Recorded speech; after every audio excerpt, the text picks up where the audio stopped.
Mics are working. I don't think the mics are working. Good morning. It was exhausting. Check, check, check, check. Yeah. I didn't realize that had been going to hotels. You never think about that, right? No. Yeah. Check, check. Good morning. Good morning, Morro Bay. Thank you. I like it. All right, ladies and gentlemen, I'd like to call this meeting to order. It is 9:02. I'd like to thank everybody, my board, a full board today, which is really nice, and nice folks out in the audience. First, going to establish a quorum. Looks like we're all here. Now, I would like, for this meeting, I'd like each individual to introduce themselves, because we haven't done that in a long time. So just take a minute. From my right. My name's Taylor Newton. Thanks, Taylor. You're welcome. I'm Sean Green. Charlie Yates. Charlie, did you forget our names? No. Okay. Good morning, Steve Allen. I'd like to hear your voice. Good morning, Chris Kosteka. Good morning, Maggie Jurin. We're all here. Thank you so much. Are there any board member announcements? Seeing none. Any staff announcements? Yes, I have a few. They're up on the screen for you to review. The October wine promotion, free bottle wine for any hotel guest staying tonight, is doing really well, and we're going to go ahead and extend it to till Thanksgiving, not after Thanksgiving. We don't want to go through that weekend, but I do have money left in my budget, so I'm going to go ahead and extend it, which is really good news. Simple View contract is scheduled to launch May, and it's doing really well. It's tracking on time with everything. November, December campaign that we will be running is 10 Reasons to Spend the Holidays in Morro Bay, so you'll see that being pushed out. January, February campaign is the Restaurant Passport for hotel guests. We have right now $100 worth of values in those Restaurant Passport offers. We're going to try to get a few more. SoCal Industrial Education Symposium is coming up October 24th. I would encourage all hotel owners, front desk managers, anybody that can go to it, I would recommend to go to it. And that's being held at Slow Brew Rock, which is their new event facility, so it'd be really fun to see it as well. And just a quick update on the strategic plan. As you know, Carl Robato was in market about 2 weeks ago doing a lot of intercepts with residents as well as some business owners, and he had really good feedback, and I'm expecting him to come present to TBID in the very near future, maybe November or December at the latest. A quick question. Are we talking about Simple View later in the agenda at all? Yes. Okay. All right. Yeah. And one question on that also, you're extending the October wine promotion. Will there be more certificates being handed out? Absolutely. If any hotel runs out, call me and we'll bring them down. Thank you, Jennifer. I'd like to open the floor up to public comment.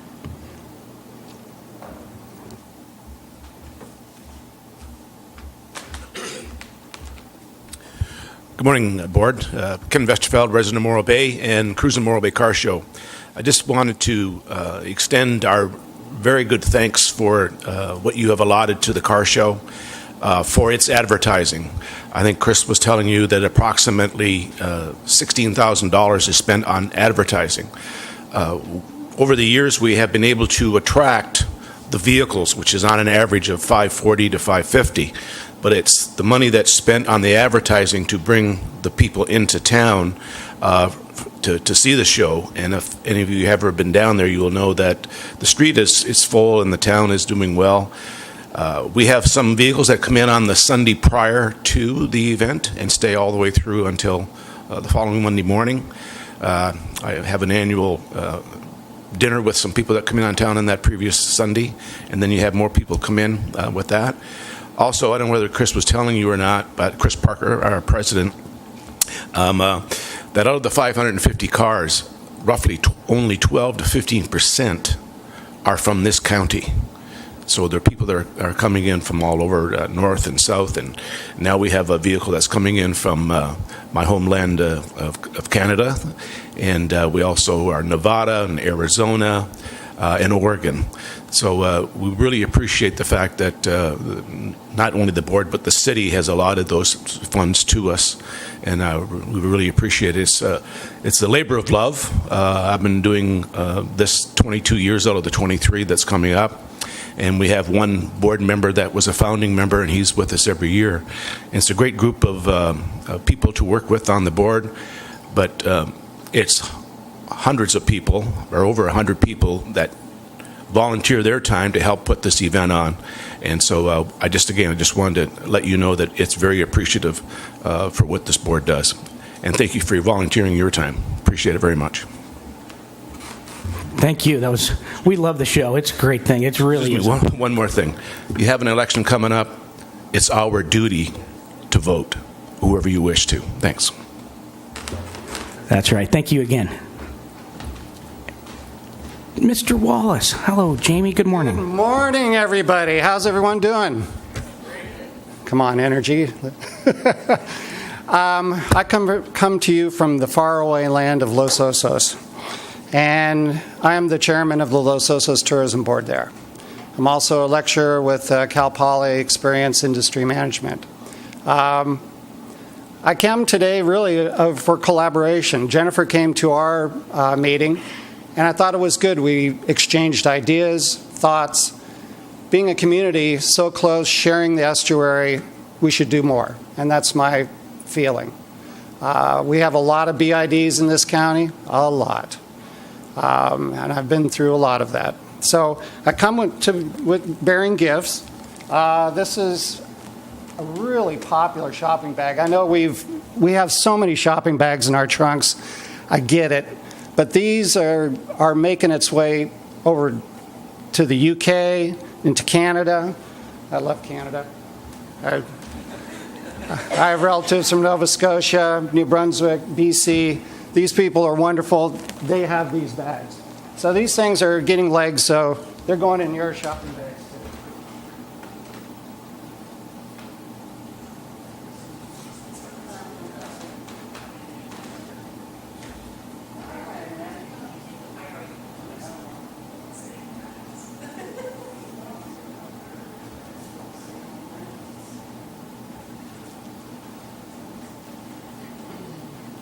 Little known fact, Charlie and I served on the what is now Visit SoCal board.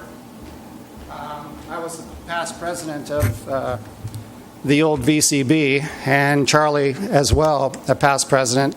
So there is history in this room. I won't spend too much time. One of the things that we're working on with Los Osos is we've revamped our website. We've got a new logo, a new tagline.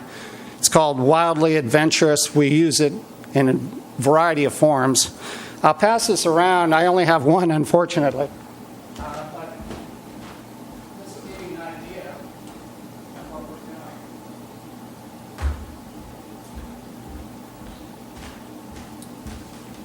We have a new marketing agency. We've got new energy.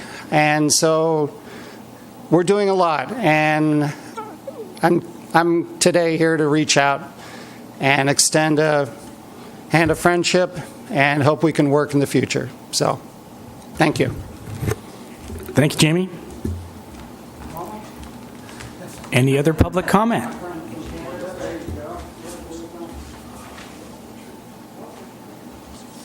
Seeing no further public comment, I'd like to move on to our consent agenda. First would be our board meeting minutes from August 16th. Has everyone had a chance to review? Are there any corrections? If I don't see any corrections or edits, I'd like to entertain a motion. I move that we accept the minutes as is. As I'll written. second. Yeah.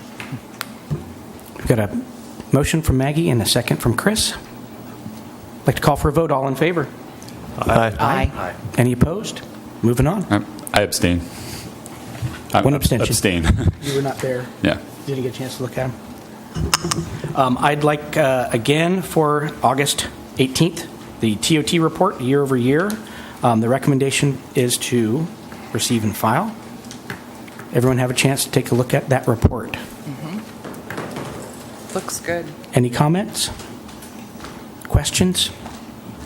Jennifer, did you want to go over it with us? Give your Sure. thoughts? Yeah, we can go over it really quickly. So on the sheet that's up on the screen, just to remind all of you, the graph on the top left is the STAR report. That does not accurately show our rooms. And we had been taking Morro Bay out of that because I feel it's very confusing. I know there was a request to put it back in a couple months ago. So you'll see, if you look at that star report, it shows occupancy 80%, but if you look down to the 3 boxes below that, those are our actual numbers, and the occupancy was actually 81%. So again, I mean, it is up there. We can take it back out. I like the star report to show what the competitive set is doing, not necessarily to put our numbers in there. ADR did go up quite a bit to 152 a night, over 149 last year, and our RevPAR is also up at 124 versus 111 last year. Jackrabbit leads were higher. We were over 5,000 leads for the month, which was good, and Highway 1 was open, which is pretty great. I mean, I've been talking with a lot of restaurant retailers, hotels as well, just kind of walking around, and everybody is just saying, I mean, the amount of people is significantly more than they've seen. So that's really good news. Yeah. Who formulates this star report? It's a company that puts it out, and you have to request to be on there. So, I mean, you can, if you want to put a Staro in on there, you can. You have to just submit your monthly numbers, and they just add you in. I think we have maybe 7 or 8 hotels in Morro Bay that actually send numbers to Star. Mainly, it's flags that do it. So, with bigger communities that have more flag hotels, you see closer population to correct numbers than we see.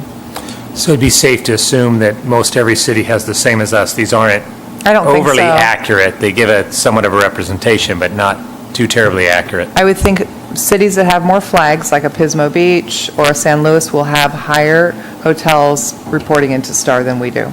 One thing that's really important is that, one of the pushes that we've been doing continually is to get small independents to report to STAR. And it's really, Smith Travel Research is anonymous. It really benefits everybody who gets it.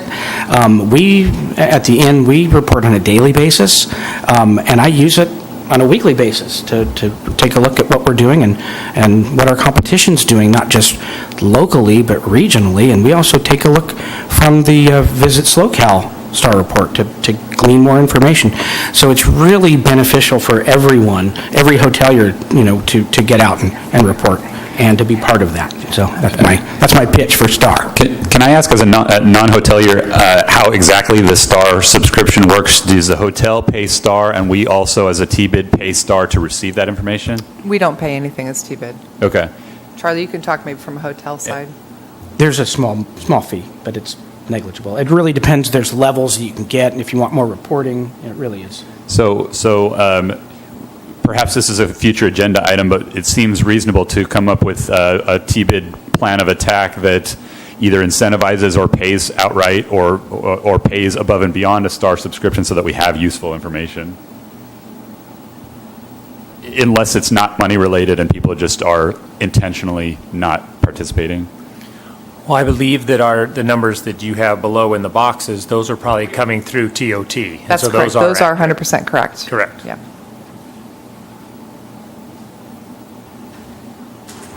I did have one other question. Any idea, Jen, any thoughts on, for August, it was one of the rare months where hotels jumped ahead of trailer parks and vacation rental receipts. Any thoughts? I've been tracking those to see correlation, causation, trying to figure that out. Any idea? I couldn't figure it out.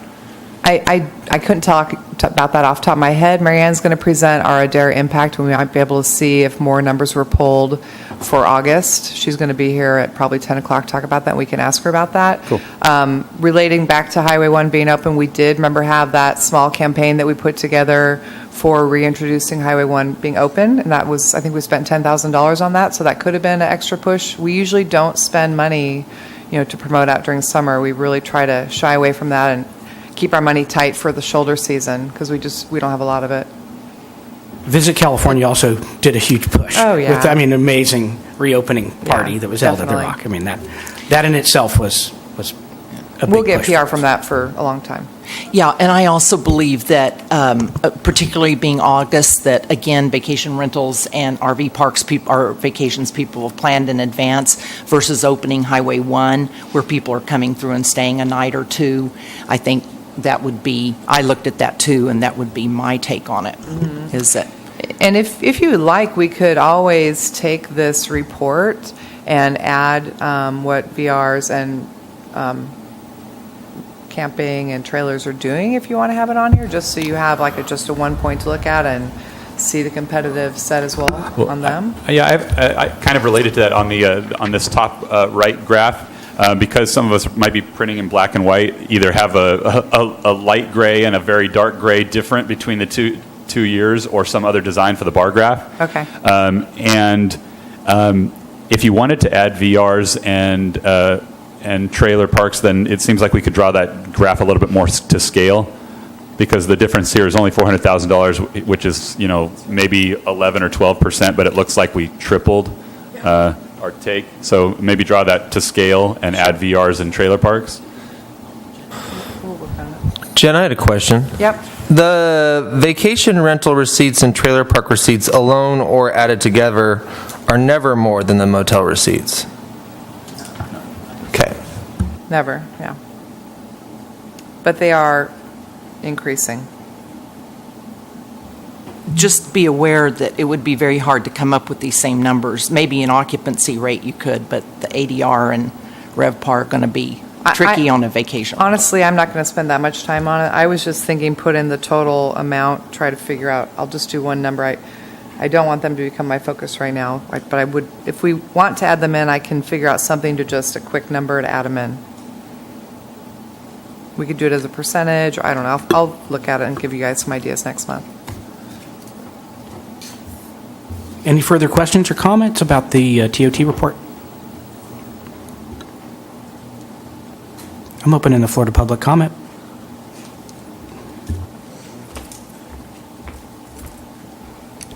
Good morning. Joan Solu, a resident of Morro Bay. It's always fun to listen to your comments about TOT. Sean, you are on spot with the graph looking like it's skewed. I would love to see that. I've mentioned that in the past, that the graph should be closer together so that we have a more accurate depiction of what's actually going on. Probably the reason why you are up so high in TOT for August, it's you had an additional weekend night, and that weekend night happened to fall as the first night of a 3-day weekend, which was Labor Day weekend. So on weekend nights, rates are typically about 20% higher in hotels. On weekend nights that are holiday weekend nights, they're about 25% higher. I'm not saying that would make up what would have to be, it was $35,000, I believe, up, so the rate would have had to be $352. I'm kind of rounding, averaging here. I'm not saying that's where it came from. What I'm saying is that's where a significant portion of it came from. The ADR for that weekend, if you were to break out the weekend, is probably somewhere, around $225, maybe a little higher than that, right in there somewhere. So that's a huge portion of that gain that you see. What will be interesting is hopefully, and let's go for it, have September be up another $35,000. That means you really did have a strong August and a really strong September. So what's important with TOT is to look at it the way retailers look at things. It's to look at it quarterly, because here your function is as a city entity, right? So to look at it quarterly. So for example, you might hear Walmart report their quarterly earnings and say, we had a much stronger spring than we had last year, but Easter fell in March. Or, I'm sorry, a much stronger winter than we did last year, but Easter fell in March. The following year, they'll say, our winter was down, but Easter is in April, right? So those holidays, you hear that reported even nationally, they have a huge impact, even a single day of the holiday, on what happens with our TOT. So keep that in mind. Good job. Keep plugging away. Keep moving forward. But I agree with Sean on getting that graph a little bit closer, a little bit more accurate. And don't depend on STAR. STAR is not accurate. Don't start paying into and buying into STAR as a community. What we should do is have Jen contact the other DMOs and get a handshake and a partnership going, that the DMOs share their free and public TOT information with each other once a month. Thank you. Thanks, Joan. Can I follow up on what one thing that Joan mentioned on the August 31st? It's something I hadn't thought about, and I was trying to gauge vacation rentals versus hotels, and that one date, and just in terms of payment, I'm not sure how it works on the hotel side on TOT if it's day by day on every income amount. But I know, like Airbnb, for example, we would report to the city as vacation rental owners upon payment received, which would be the second day of the stay, which would then push that full weekend into September. So that could account for $350,000 difference, from the two. A couple of follow-up thoughts on that is I'm very confident that we're going to find that this upcoming quarter is going to be phenomenal. From what I'm saying as Jen, talking to everybody, it's been wonderful. September, October's look great. Second thought on that is TOT, getting that information I think would be very difficult. I assume Jen may say the same, because when we were looking to purchase our hotel, I tried to get TOT numbers, and I think it's easier to get Trump's taxes. I mean, it's not easy to get. So I don't know if the cities can get that from others. Any further questions or comments? Jamie, come on up. I got a comment on analytics here. Smith Travel Research does have detailed and can be reliable. It's a little more pertinent too, because you can get weekly, monthly, whereas waiting for TOT, you're lagging a month or two at the most. And so by the time you get TOT numbers, you're already looking, other places. Smith Travel Research is only as good as the people that subscribe to it.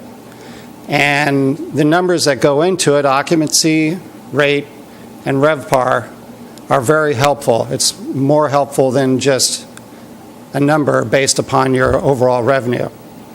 So I think Smith Travel Research is valuable for you. As a tourism destination, it's helpful to tell where, through Visit SlowCal, they subscribe to Smith Travel Research. We get an idea, Los Osos, we look at it, what regions are doing, how they're going, up or down, and we can make better decisions quicker than waiting for TOT. Like I said, I review this quite a bit, and I get a weekly report that we review as a team, and we set our comp set based on folks that are similar, and it's just really good analytics. So thank you, Jamie. Any further questions or comments? Jennifer, seeing none, I think I'm going to like to call for a motion. No motion? Then we're going to move on to staff report on the Business Improvement District Fund Accumulation Reserve Policy. Jennifer.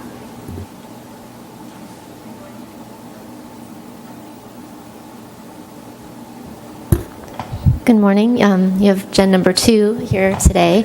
I'm the finance director for the city, for those of you that I haven't met before. Also filling in for Scott, who's out of town, our city manager, who's out of town for the rest of the week. But came to present to you the draft and proposed accumulation reserve policy. This was heard by the council in September, on September 25th. They saw a first draft of this along with several other reserve policies that we're putting together, and asked that we come back and bring it to the board for review and comment, and the city council will hear it again on Tuesday at their meeting, and we'll share your feedback with them at that point. The city's been in a process of developing accounting policies and financial management policies for 2 reasons. One, it's a best practice under GFOA, which is Government Finance Officers Association. And secondly, we've had audit findings the last 2 years about a lack of accounting policies and procedures. So we've started to put those together, and the reserve policies were the first kind of round at doing that. We have a existing general fund emergency reserve policy that was adopted by resolution. We have a proposed new draft one that will be heard on the 23rd as well. In May, June-ish, we adopted an enterprise reserve policy for the water and sewer funds. We're proposing to have a harbor enterprise reserve policy. And in the course of developing this, thought it made sense to have a tourism reserve policy as well. And the point of this is to have some money set aside should there be an economic downturn or some situation that maybe revenues aren't coming in as we had budgeted. There would be some funds available to continue marketing Morro Bay as a destination point. So on September 25th, there was some public comment received. We made some minor changes to the draft policy in an attempt to address those. The public comment was around the use of the money, and we made it very clear in the policy, or hope that we did, that it can only be used for tourist-related activity. This is TBID money, so we want that to be clear. Also added language in there that the use of the money we wouldn't do anything with money without coming to the board first for feedback before taking it to the council. And also recommended use of the money could be started at the staff level, board level, or council level. But again, in no circumstance would it be used without having feedback from the board first. We did not change the recommended amount. We have a minimum and a target funding level. We would set aside a new fund for this and keep it separate from your operating fund with a 20 to 25% funding level. So that would be about a quarter of the year worth of revenues you'd have or cash you'd have on hand to operate should there be some kind of downturn in the economy or some other situation that would happen. You have sufficient funds in there in your fund balance at this point to cover that target funding level of 25%. You have 270,000-ish. We're closing the year now, so that's an approximation, but about $270,000 in there. The 20% targeting level would be $195,000. 25% would be about $244,000. So you're well within the range that we're proposing. But again, as a best practice, thought this made sense for the tourism board and wanted to hear some comments and feedback from the board that we could share with the council while they consider adopting this. Thank you. Has everyone had a chance to review the policy, the draft policy? Questions and comments? Public comment?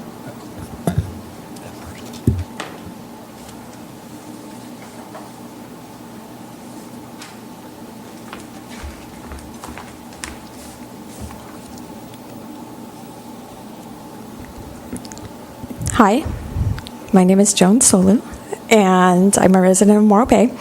And I agree, we all need to have a little bit in reserve in case something happens. I think that it's being conservative with meaning having a larger pool of money for what we're doing, being fiscally conservative, and pulling a larger portion of money in. I'm not sure that we need to be as fiscally conservative as staff has suggested. That's a decision for you. I think I would probably do no more than, if it were me, do no more than 2 months, because you're always going to have a cash flow. Should there be an emergency, like a physical emergency here, let's say an earthquake or something, and God forbid we have a major destructive, catastrophic natural disaster, we probably won't have any hotel rooms or restaurants to market, so the reserve would just sit there. If we are fortunate to be on the outskirts of that and there's a natural disaster somewhere near us, we are going to have an influx of visitors, because usually, unfortunately, the press comes in to cover that and they need places to stay. So I'm not sure that we need as large of a reserve, but I do want to see you add this language. The language that I believe should be added is direct from the city ordinance, which restricts what the reserve funds can be used for. In that, it's Chapter 3.60030, authorized uses of TBID funds. The chapter is made and enacted in pursuant to the provisions of the Parking and Business Improvement Area Law of 1989, and it spells out: A, the general promotion of tourism within the district is to include costs as specified in the business plan to be adopted annually. B, the marketing of conference, group, and film businesses that benefits local tourism and the local hotel industry in the district. And C, the marketing of the district to the travel industry in order to benefit local tourism, and the local hotel industry and district. Those are three simple things that are just reminders to staff in an emergency what this fund can be used for, and it's also a good reminder and refresher to the public and the T-bid board when they look online and say, what's that big T-bid thing there? What is that? Why do they have all that money reserved? They can see exactly what it's reserved for in an emergency, spelled out duplicative to the ordinance. Thank you. Thank you, Joan. Everybody needs a rainy day fund, and this is something that we've talked about for quite a while now that staff has brought it to us. We need to give it some attention, and I'm looking to my board for any questions or comments regarding the accumulation fund. I think that Joan's points were right on. Should only be spent, and it clearly states that. So, questions, comments, concerns? One comment and then one question. First of all, I appreciate that the city is taking this on. It's long overdue. We have, what Joan was mentioning, the specific uses and the general promotion and two categories of marketing. Pros and cons of that distinction right there is that if we do, like we have mentioned a couple small installations that might be part of the T-bid process moving forward, that would potentially exclude those types of things out of the emergency fund, which is fine. It's just drawing that line, which is probably nice for protecting hotels in the event of an emergency. So I think I agree with that. Is there any language about what happens with this money if T-bid dissolves? I think that's an important, because this is a little bit more of an enterprise fund, and Harbor is not going anywhere, and T-bid likely is not going anywhere either, but just in terms of protecting the hotels with money that they've generated as voluntarily being part of an organization, I think there might need to be some language about that. I know one point, the installations that you're talking about came out of general fund money, not out of TOT money. I do think that some precautionary language regarding, if something did happen and we did, City Council decides to dissolve the T-bid, that we have some sort of protection that money, the language is in there, but we might need to fine tune that just a little bit, and to Sean's point. I personally would vote to err on the side of being conservative and take the city's recommendations. I don't think it's any secret that a lot of cities are having potential budgetary issues with pensions, et cetera. I believe there's been talk about the city not contributing as much as they have for certain things, possibly even as soon as next year. So for all those reasons, I would keep a larger reserve, but I would also support, adding the language which Joan suggested as well.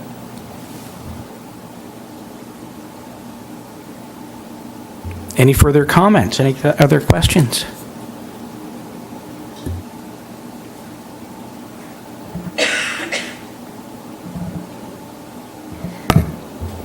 So this isn't an action item, but just to make sure I have everything captured, what we'll share with the City Council for Tuesday is to add the language that was quoted out of, and maybe I can get another copy of that from you, regarding the promotion and marketing of tourism, and then language that's very clear about what happens if the board were to be dissolved. And those are the only two comments, I think. Okay. I'm going to just agree with Steve, just to get it out there. Fiscally conservative, I'm all for the 20%. Joan's suggestion of 2 months is about 16 2/3%, so I think we're in the ballpark. 20% seems, and 25%.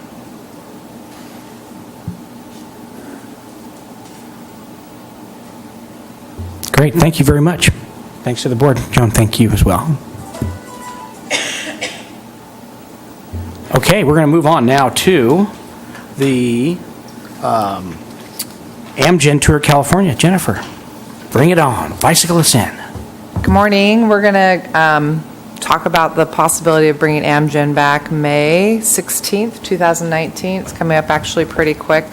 Megan, I'll have you just go through, if you guys want to look at the slides, I've added some stuff from Amgen as well as just some quick tidbits out of the staff report for you as well. So the financial impact of hosting Amgen will be roughly between $85,000 and $95,000 to the city of Morro Bay. Visit SoCal. Last time in 2017, they had $50,000 that they had put towards Morro Bay and Pismo, which I believe for us we received $32,000 of, and it's most likely that we would receive at least another $30,000 this time around, going off of what they did last time.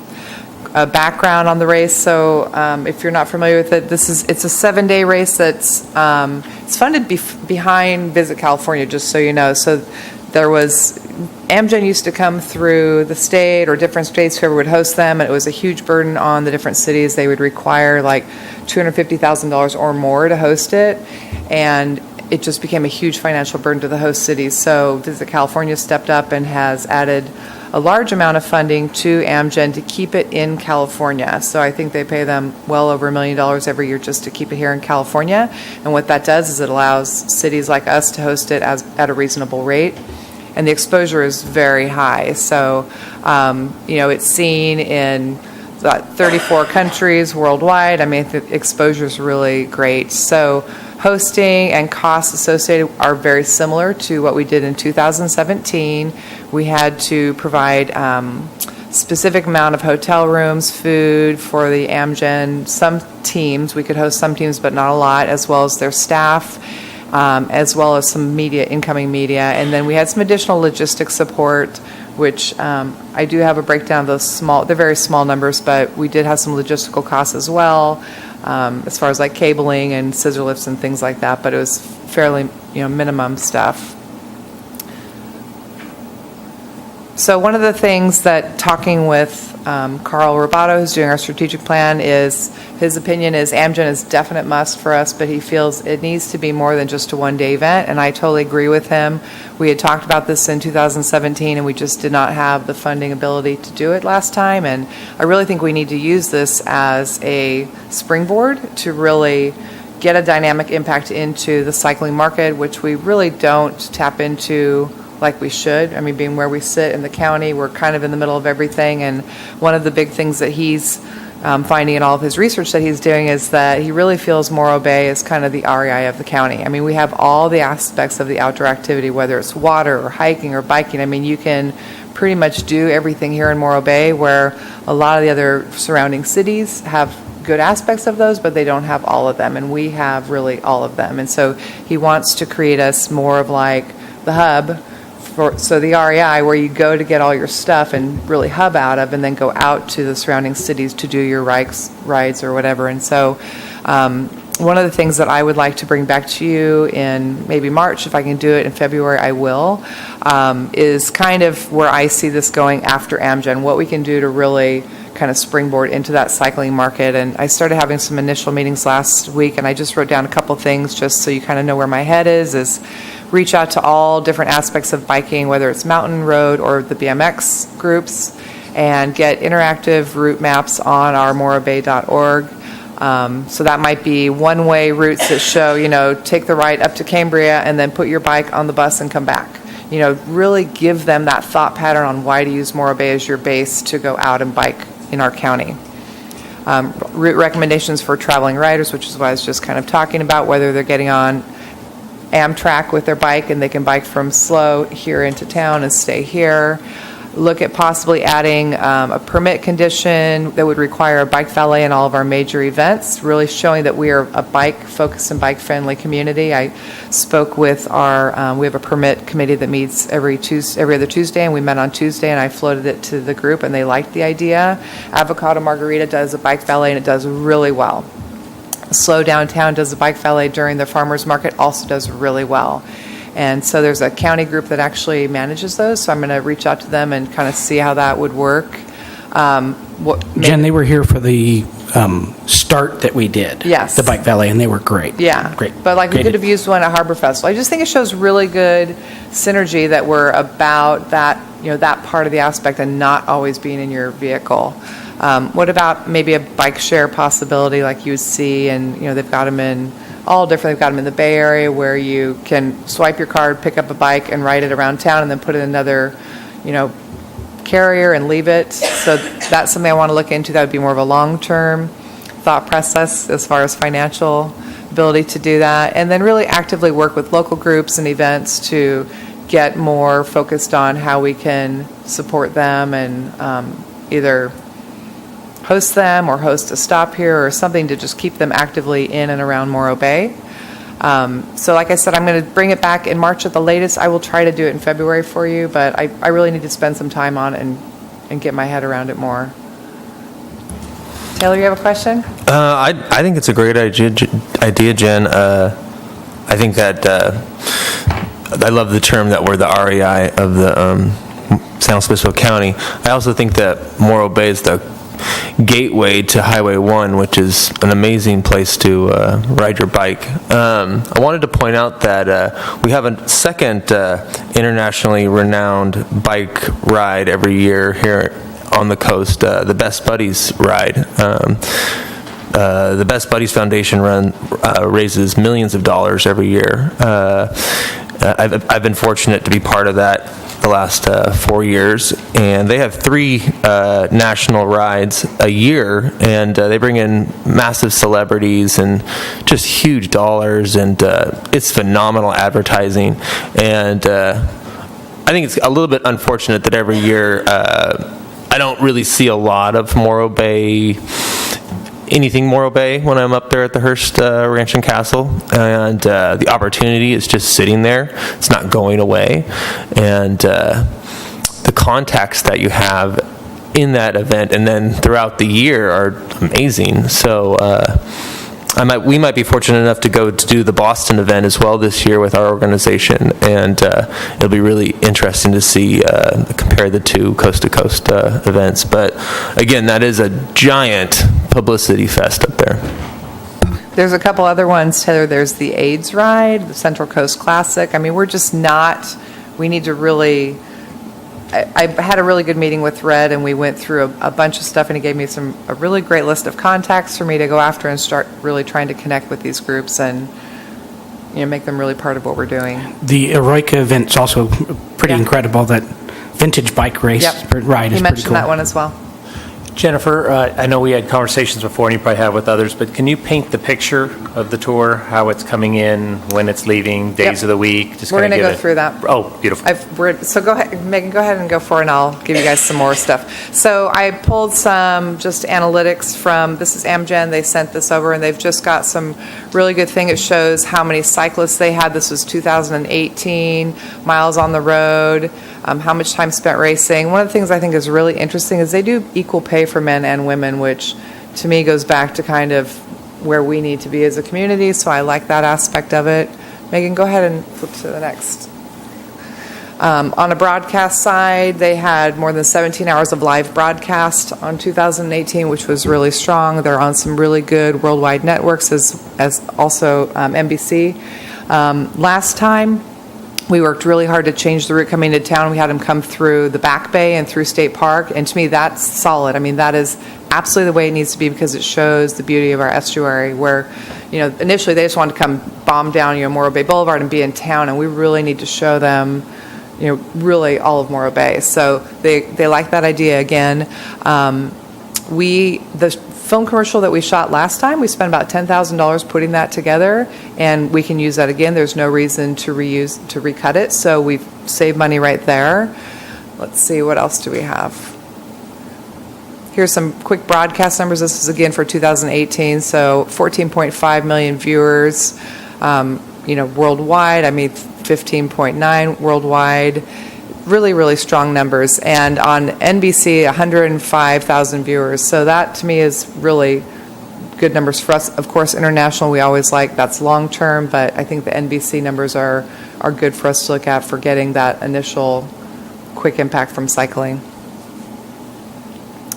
They had the tour tracker last time. I don't know if you guys remember how that works, but you can actually track them on their phone and see how they go. And they've got some great links through the tour tracker that shows the different cities coming in and out. And we have ad space on that as well. And their website and their e-newsletter are both really good as well.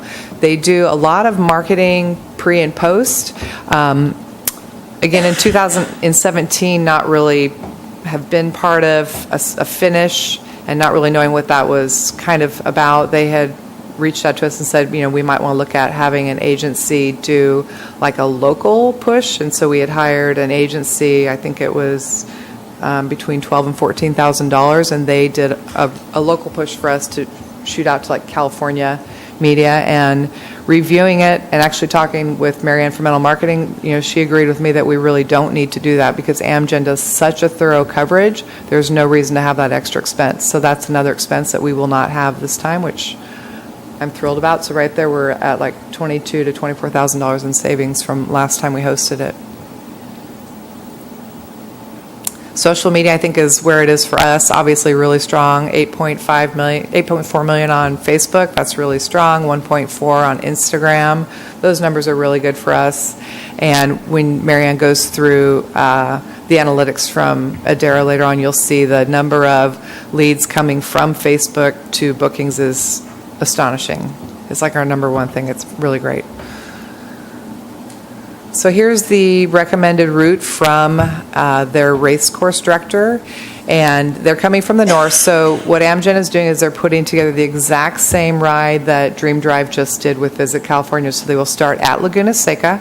So again, it's just following up that same thought pattern. It's done really well, and I like that they're going to focus on Highway 1 all the way down the coast. So think about the visuals that we're going to have coming into Morro Bay. It's going to be, full day of coming down from Monterey County, which I think is really strong for us. They'll go all the way to South Bay Boulevard, go through the state park, and then exactly how they did before, they'll come up Main Street, they'll turn left on Marina, and they'll scream through that corner on Embarcadero right past the Shell Shop.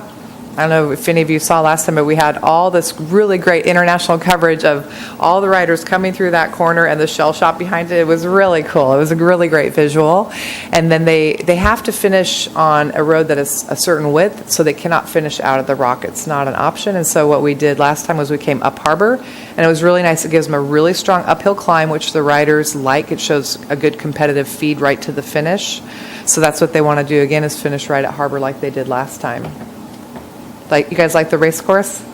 I'm really excited about it. I think it's really good. I guess that's all I have on that. So a couple more things I want to mention about the Amgen. So in 2017, on a hotel side, I took all the assets that Amgen gave us that I could use for a hotel, which was like their VIP passes, and they gave us piles of swag, and we used those to incentivize visits. And so we had, I put out a request to all hotels that if they had a suite or a room that was higher than $199 a night, which would really be a kind of a suite style room in May, that if they had a 2-night stay, that the visitor could have a VIP pass. The VIP passes are estimated at a $375 value, so it's a huge value to the guests. And last time we had 58 allotted and 38 were used. So being the first time, I think that's a really great start. And those hotels, I'm sure they'll try to capture the same people that stayed last time, plus grow those numbers. So I think that was really good. The swag, we had 350 total pieces of swag that we gave out last time, and that garnered, I have to put on my glasses, it's terrible.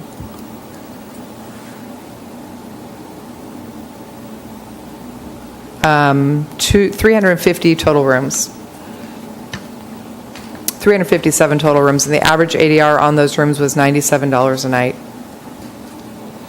As far as Amgen's requirement to have hotels and teams stay here in town, of course, that is a financial obligation that we pick up, but then they also, so we pay Amgen, it's just basically a pass-through, and then they have to book rooms. The rooms that they booked were higher than what we paid them last time, and last time they spent a total of contracted room nights of $72,900 with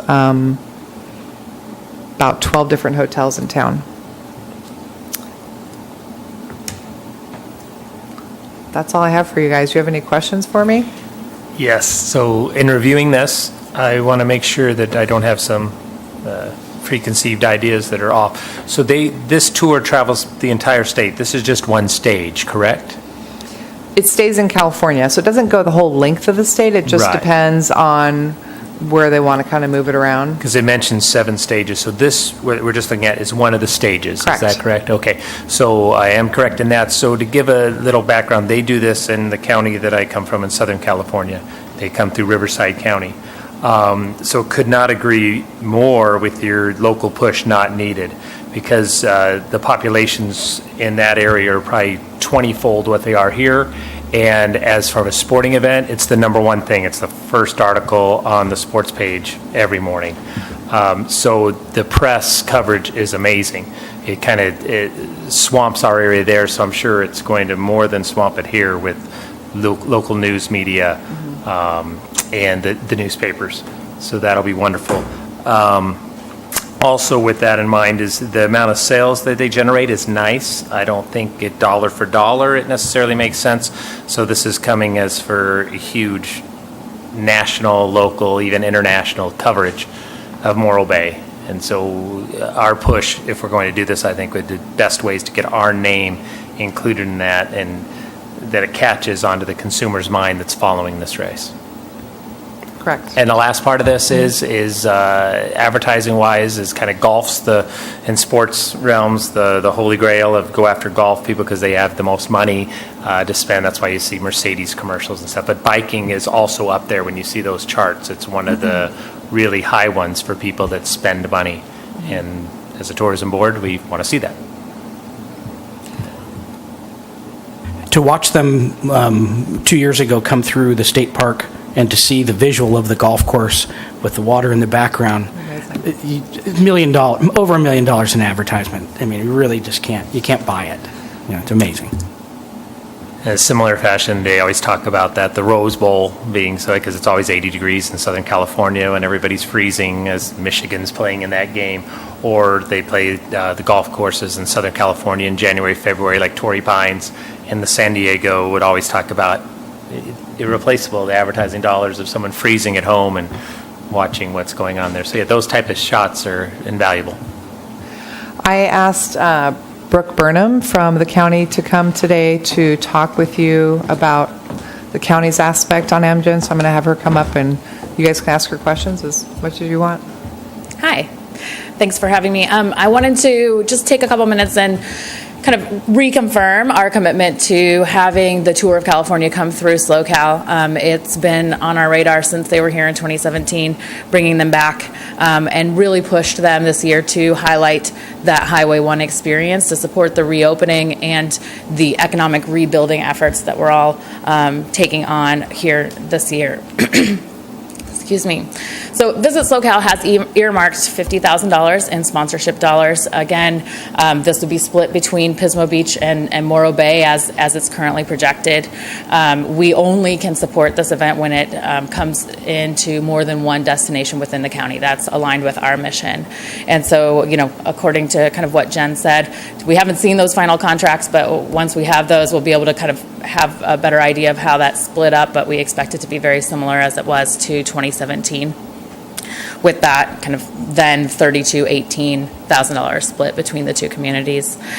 You know, it's really important for us to highlight that it is about that marketing exposure. It's advertising 2 hours of essentially a video postcard of the county, telling the whole world what, you know, giving them a glimpse of what it looks like here and the phenomenal beauty and outdoor space, both developed and undeveloped beauty along the coast here and within the county. So that is a huge portion of, it's really the reason why we invest these dollars. It's not about heads and beds for the event itself. That's a nice to have and it has some of an impact here, but we're not buying those heads and beds, we're buying the media dollars. And that's really the sponsorship, that the value in that sponsorship to us is to reach those international audiences via NBC Sports, via the online and the international carriers that cover this event.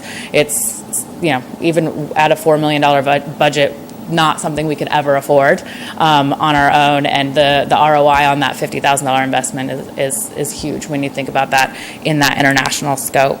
And we believe that Morro Bay presents that beautiful backdrop, and especially with this route, as Jen was describing, for that international audience to really showcase the natural beauty of the county. Any questions for me? I had a question about kind of how deep in the process are they with planning the routes, and if it's already kind of been decided, to what extent does Morro Bay or San Luis County have leverage about these sponsorship dollars? It seems like there's maybe 4 cities in the county that could feasibly have a start or stop, which puts Morro Bay in a good position along with those other 3. Can Amgen just basically year after year request these sponsorship dollars? Like, I'm guessing who is who's leading the situation between Amgen and the city and the county in terms of asking for sponsorship dollars, demanding sponsorship dollars? I mean, these are ongoing conversations that lead up to this. It's not a foregone conclusion, nor is it them coming to us and saying, okay, are you in or are you out? And if you're out, or it's not. It's a long-term conversation of gauging interest and building towards that. So there's an understanding of, yes, do you want this far in advance? Is this something you're interested in? Being able to confirm, yes, it's something that we see value in, and we'd like to work with our communities to make that happen. And so it's a long-term conversation. Okay, so it's more of a negotiation than like an Olympic bid situation. Like if I guess what I'm saying is, if we say no, what happens? Or if we say $25,000, what happens? Right. So, I mean, I think we definitely need the support to make it happen, right? And so, I think it depends, but yeah, I think in the past, when a community hasn't been able to support the event, we've looked to other communities within the county to support the event, and kind of gone back to the drawing board of how can we make this happen. Again, it has to come to 2 communities in the county in order for us to activate that $50,000 commitment. So we'd have to look elsewhere to make that happen, and hope we could find that. But it has been challenging at times in the past. But I think to us, the value is there, so we'll try to make that work. But we have to roll with the punches. Thank you. Mm-hmm. So let me just add, I've had some experience. I love Amgen. I think it's a great event. I'm on a board for Visit Santa Cruz, and we did this in the past, and we analyzed the numbers, didn't think it was worth it. We just chose not to do it going forward. So that might help answer your question. You can do it and then choose not to do it in the future. Yeah, I guess if we're doing it for the long haul, it would seem rather than what time thinking. I've been with the organization I work for. We've been fortunate to work as a contractor for this event at a number of different cities in San Luis Obispo. We participated in the Cambria. The year that it was in Cambria, and the year it was in Avila, and I've been part of it through TBID here that's in Morro Bay, and I think every year Pismo does it, as far as I remember. My feeling on it was that it was a lot especially for Cambria that year. It seemed like a lot of work. I thought the coverage in Avila was amazing, just what they showed. But I feel like it's a relationship, and I feel like that once you start doing it, from my point of view, it's a relationship that benefits us, and I wouldn't let it go. I think that carrying that long-term relationship and investing in it every year that it's offered to us is really a winning. I think we win more than we lose. This is an unusual year, too, because with the reopening of Highway 1, it does make sense to do it, for sure. I mean, to me, it's kind of a no-brainer. I mean, they're going from Laguna Seca all the way down Highway 1. I mean, it absolutely hits the target that, we really want to show and get that visual presence coming from Highway 1 down into Morro Bay. I love that idea. A couple other thoughts, Taylor, because you mentioned, it is a lot to undertake. In 2017, when it came through, it was managed by the deputy city manager, and we do not have that position anymore. So just so all of you are aware, the city manager and I have talked about me overseeing the majority of Amgen, but with that in mind, I can't physically do all of it. I just can't. It's so much work. I watched Connie have to go through a lot of struggles because it's so much work. Yes. You still don't have your replacement I do. She's right over there. Megan is our new marketing communications I coordinator. missed that. Yeah, sorry. So you have another staff person besides Liz. And then when Akani did it, it seemed that, I mean, this is my opinion, I felt that Akani threw himself into it just over the top, and I would hope that you could be more efficient with your time than maybe he was. One of the things that I've talked to the city manager about is bringing in a planner that focuses on specific sporting events, and we've talked with Slow Marathon, and the lady that manages that, she's actually done Amgen quite a few times, and she's totally on board, and I've kind of put her financial aspect into the budget as well, because I think it would be critical. I don't think I could do it without her, to be honest. I don't think you guys would want me to. I would take too much away from hotels. So that would be the only way that I really see this working well. Jen, if you still could paint the picture again for anybody listening of, we have their starting, they're here, but what happens here in Morro Bay? How long are they here? Paint the Sure. picture of the nights, and then I'm sure we're going to be talking numbers here also coming up, right? Thank you, Brooke. Sure, just to give you, it's kind of a broad picture. What'll happen is they have a lady that oversees all their rooms. Her name is Elaine, and she'll come into town probably in the next 2 weeks, and she'll start meeting with all hotels and review their room situations and room counts and make decisions on if they can host teams or if they can host staff. And they have to fill 350 room nights, I believe the night before, plus another 200 the night of. So it's quite a few room nights that they have to fill in Morro Bay according to contract. And so she has a lot of work to do on her side. So she'll do that part of it. She'll contract direct with the hotels. It went really well in 2017 because they were actually written contracts and they guaranteed the rooms. I had heard from a lot of hotels in 2014 when we had the start that rooms were booked and never used. And so I worked really tight with Elaine in 2017 to make sure they were actually contracted and fulfilled. So I think we've got that issue resolved. A lot of the rooms will be held by staff. So that'll be either a 2 or 3 night stay. A lot of them come into town 2 nights before to start putting up barricades and just logistics, running cable and different things, setting up here in town. The requirement by teams is they require in-house hot breakfast at the hotel, and obviously we're very limited on where we can do that. So I think last year last 2017 we were able to host 4 teams, and I would expect the same this year, and the balance of the rooms to be staff. Explain again the importance of us being a finish line as opposed to a start. Start, they don't really stay overnight. They basically just come in and leave. We don't see any impact on our restaurants or retails at all. I mean, they're here for half hour to an hour. I wanted to add to your question. Both the events that I've worked with, the Avila and the Cambria, were both finishes, and the amount of coverage of the event because it's a finish is not even comparable to the start. It's just, I think your ROI for a finish line is drastically a better return because they have a whole party that's this giant production with just a ridiculous amount of sponsors, and I mean, it's like the finish line is an event in itself besides the bicycle race. So when the news cameras are filming the bike ride, they also are able to talk about what's happening at the finish line. You have all those people going there. So you're seeing people, not only are you getting marketing dollars for the bike ride, but you're also having the finish line, and then you're having people come to the event. So I just think that the finish line is, we're so lucky to have it.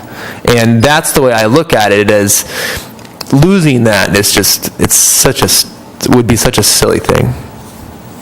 On that finish line topic, Taylor, there are several sponsorship opportunities that we have that we can sell. There's booth spaces. I think we have 10 booth spaces that we can sell. There's different areas that we can have logos up if we want to have anybody we want to pick up sponsoring. So the planner would also be responsible for filling that as well. And I don't I don't know, but I don't think that was done in 2017 that I know of. So it's not huge money, but it will offset. We've got space on their lead cars that we could sell out. There's all different things that we could look at selling if we wanted to. Yeah, I just wanted to point out that I have never worked the Morro Bay AmGen, mostly because Morro Bay can't afford me. Chris, my experience is they come in and they leave very quickly, so I don't think we're going to quantify the heads and beds for what it costs. Having said that, how do you quantify the exposure? And I think with Jen's ideas, I would support that, based on just the overall marketing that Morro Bay would benefit from.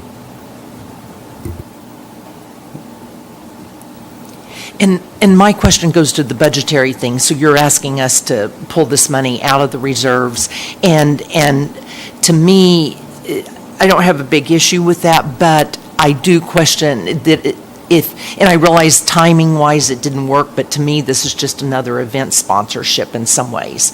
We went through the whole process of the event sponsorship, and in the future I don't know if that's an opportunity. I guess again it goes to timing, and this would have been a huge chunk out of our event budget, I realize, but just asking the question, this is our only option for funding it? There's no slush funds anywhere else you have on your desk or something? No, but we're all like, whoa. I think it's really important that we don't break from our budget, Maggie. We have our money very specifically allocated to advertise hotel rooms seasonally. We don't want to spend that type of money out of our budget. So for me, if it's not pre-planned into our budget, which it wasn't, it has to come out of the accumulation fund. That accumulation fund that sits right now is money that has not spent at the end of the year. There's always like a gap on, what we have budgeted, and then when we close, what's left, and it sits in that account. So there's no reason not to spend it. It was budgeted for TBID. It is TBID money. It's budgeted for advertising TBID stuff. So let's use it, definitely. So therefore, how sustainable is this event? If we're saying, if we all decide that this is a route to go, we would like to do this long term, I don't see it as being sustainable through our accumulation fund. We could make a point if we wanted to as a board to plan for it every other year or every third year. We can make that decision, next year when we're looking at budget. But we do have over $270,000 in our accumulation fund right now, so we have money for it and for other things if we decide we want to do something else as well. I think it'd be a great idea really to evaluate a month or two after the event to see, the fiscal impacts, right? And it's also very difficult 1 or 2 months after the event, because we're planting seeds to millions of people across the world. That I have guests that just came on motorcycles that saw the event. 3 that saw it in Cambria. They actually, as a group of Germans, that saw it in Cambria. So it really is planting seeds for the future. Really, the economic impact, we're not going to see it immediately. I've been blessed by being here from the start in San Luis Obispo when we did, and you were so right. I was the chair of the Cambria event where we had the marching band down the street. So there's a lot of great for both, but man, I'm telling you, the finish is the way to go. And I worked with Jennifer, Kenny Root, and I worked in the VIP tent last year, and to be able to be there and see the people and to be able to see what Iconi did. The other thing that might be interesting would be to look at the video that Iconi actually produced, because he went above and beyond. But that would give you guys a real show of what the party that we threw for the world here. It was really incredible. So I'm going to ask for a recommendation, a motion to, after any other questions or comments, concerns. Yeah, I just want to say first, it's I really support the event in general. It's a little bit tough to stomach to identify a minimum amount of reserves and then immediately spend the entire amount to that minimum, which is, we're trying to follow the lead of what the city is trying to do, and they're saying, all right, you need to be a little bit conservative here, and then we're immediately at the first opportunity asking, trying to spend $50,000. It seems like maybe an opportunity moving forward to, instead of pulling from a reserve fund, to create a reserve fund of sorts open for a surprise event opportunity that comes out of our operating budget, because this is a very operating budget kind of event. That said, we do have some money, and out of all possible years to do this event, this would be the year to do it because of Highway 1. I don't think long-term we are an every year Amgen city. We're an every third year Amgen city. And the benefit from that last 3 years, it's not a next month or next year kind of thing. So, I reluctantly support this pretty cool event. I think before we can talk about voting on it, I'd like to see go through the budget on it. You have a budget write-up, correct? On that, didn't we see, I thought I'd seen that before. And item 2, we probably need public comment. We don't have a budget written up for it, Chris, so we have a range that we are recommending or asking you to recommend to council between 55 and 65 to come out of the accumulation fund.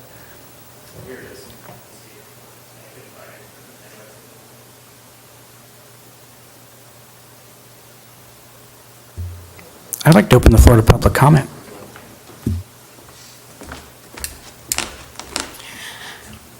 Good morning still, Joan Solu. I'd like to speak to you regarding this event. I think that the finish is absolutely the way to go. We've hosted it twice in the past, one finish and one start, and by far the start was much better than the finish. Neither, though, were organized by the finish had better impact than the start. Neither was organized by the tourism entity of the city. Both were organized by previous deputy city managers.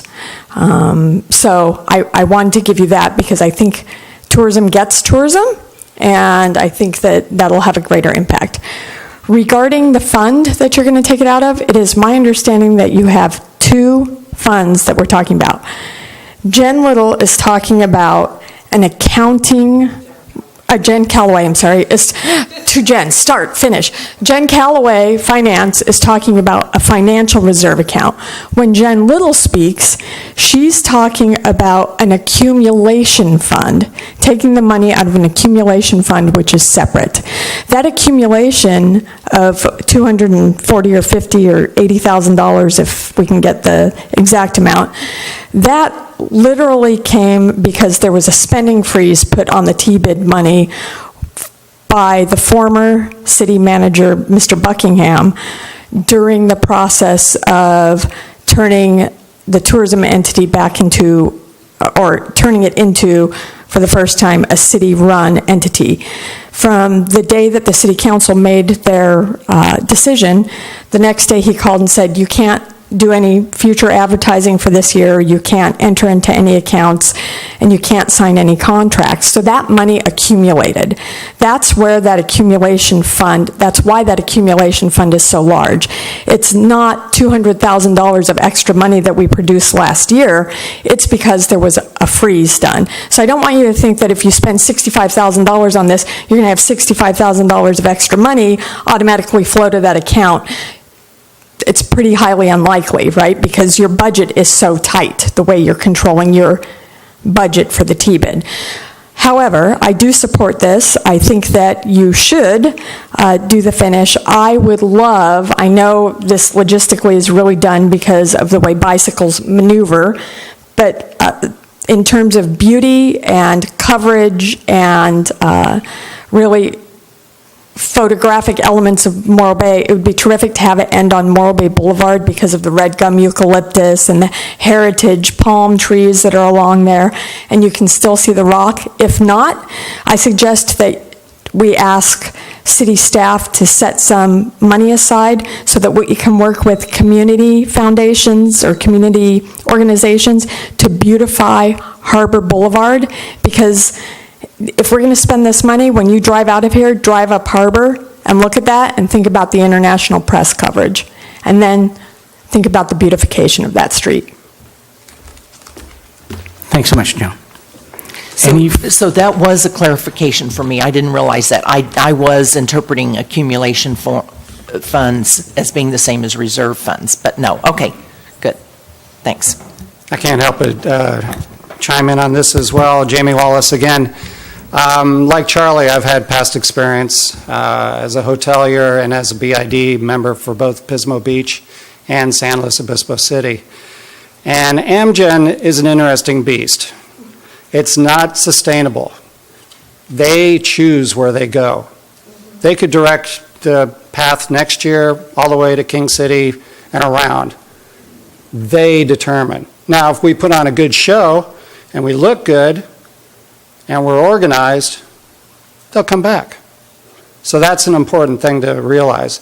The other thing to realize is this is a once in a blue moon to get this opportunity.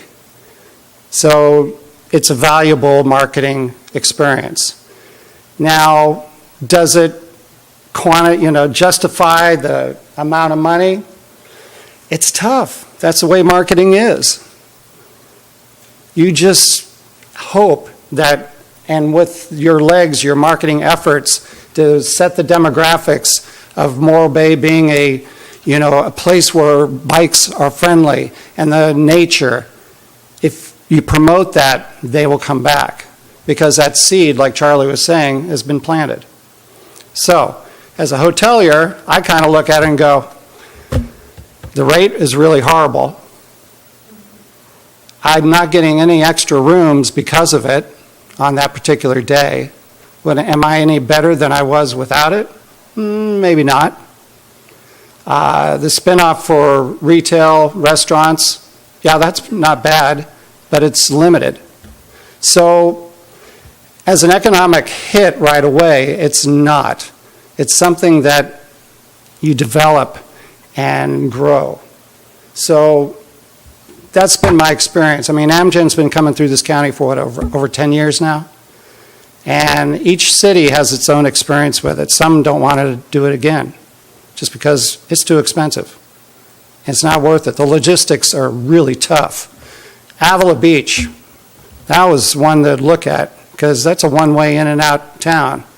And they had concerns, but in the long run, it worked out for them.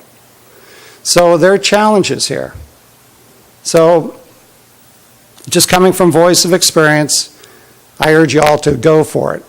Find the money, do it, and then take it and develop it. Just don't let it go, okay, we did it, and that's it.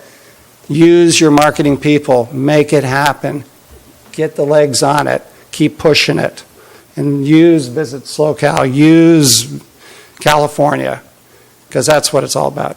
Thanks. Thank you, Jamie. I know this is a collaborative event. We could not do it without Visit SoCal, so thank you, and thank you, Brick. Thank you, Jamie. Any further public comment? Can I just clarify a little bit? So with respect to the accumulation fund, currently the TBED has one fund.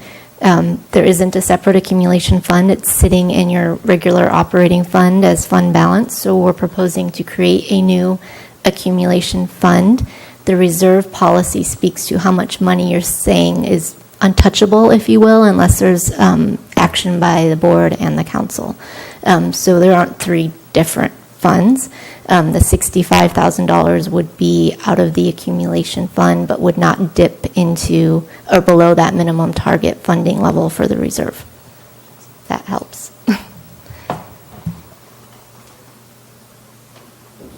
Jen, you had 55,000 to 65,000. There's no chance it's going to go over 65,000 to get them, is there? No, there's not. Actually, Scott Collins is working on the contract, and he put a request out to Amgen that to not exceed 57,000, and so we don't have a confirmation on that, but that's where we're comfortable with. So I think if you give us a range, it would be helpful. So if we took in that verbiage that's in the city that you had mentioned before, Jen, that you're going to see about, would this fall within that? Could this be marketed as a marketing endeavor? This would be a marketing endeavor, so therefore it would fit within there, correct? I'm just thinking for the future when we do this again in 2 or 3 years. The marketing of conference groups, film business, benefit local tourism and the local hotel industry in the district, so yes. So that's pretty generic. General promotion within tourist, yeah. Any more comment? Any more questions? Any more concerns? And if not, I'm going to entertain a motion. I'll propose a motion to fund Amgen in Morro Bay as a finish line for $55,000 to $65,000. You want to make a recommendation to council? Yes. Okay. And I'll second that. All right, calling for a vote. All in favor? Aye. Aye. Any, did you have something else, Sean? I'm sorry. Yeah, I think we can add more. This is a recommendation to council. I think we can meet in a little bit more detail to them and ask for some help from public. You can put in a second.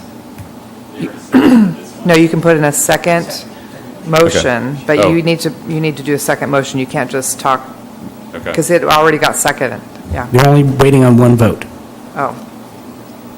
I didn't vote yet either. I think we can clarify the language unless you want to do another motion.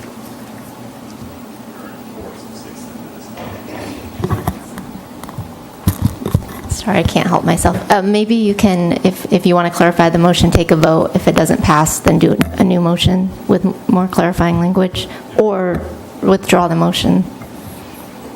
I'm going to withdraw the motion. It has to be done by Taylor. The second has to agree. I'll second. Second has to agree. Maggie? Yeah. I agree. Okay, back to the drawing board. Sean? Sorry, we cut you off. Oh, agreed. We need to ask some things for the city on this. We need to make sure that it's absolutely a finish, which seems like it's already the case. We need to make sure it's a finish. We need to make sure that the city is meeting us halfway, whether it's public works or planning and beautifying. This is a recommendation to the council, right? So public works or whoever needs to chip in with beautification of Harbor Boulevard for that, at least that weekend. These seem like useful details to include. I also think that if we have $55,000 to $65,000, where in our budget do things like 20, 30-foot morrowbay.org signage come into play? Just because I think that's an important part of advertising. But I guess what I'm saying is that we need to ask the city, other city departments to beautify Harbor Boulevard, to Joan's comment, so that it's not just T-Bid doing everything. So my motion clarified that it was a finish line, so that one's taken care of. I could add to my motion that the city needs to participate to the best of their extent to beautify Harbor Street. What do we call it? Harbor Boulevard? Because right now it is not on par with Morro Bay Boulevard, and the design of Morro Bay Boulevard, because it ends in Centennial Park, isn't a constant uphill. You know, they'd have to go around the corner. That would be turn right, turn left, turn right, instead of going straight up the hills, which is what they want. Obviously, if it was a street through Centennial Park, that would be where we have it at already. So that's why it's Harbor. Can I add that to my motion then? The same motion, just add that we'd like the city to, we would recommend It's that. a new motion because they withdrew it. Can Liz use my same words, and all I'm changing is that we recommend that the city spend a significant, I mean, I know how Park and Rec, or I don't know, what do we even call it anymore, recreation? The recreation department does the best they can with requests. Can they do the best they can to make Harbor Street on par with what we need it to be for the film cameras? And how many? I don't think I'd be specific on a department, Taylor, because you've got maintenance in there, you've got public works. So can I have council? City staff, maybe be Sure. broader about it, just say. City staff do the best of their ability to make Harbor Street look better for the cameras? Because right now it doesn't. So Scott Collins has a proposal out for $57,000. Do we want to put a not to exceed number? I had in my statement, I had a 55 to 65 was what I. Not to exceed $65,000. Yeah. Liz, would you be so kind and reread that motion for us? I'll try real hard. Try real hard. Okay, The motion is to host the 2019 Amgen Tour of California Highway 1 stage finish in Morro Bay and approve the use of between $55,000 and $65,000 in T-bid accumulation funds to support the associated hosting costs, and to ask city staff to the best of their ability to beautify Harbor Boulevard. That's perfect. Do I have a second? I'll second. Any further comment, questions? Seeing none, I'd like to call for a vote. All in favor? Aye. Aye. Any opposed, any abstentions? Seeing none, I'd like to take about a 5-minute break.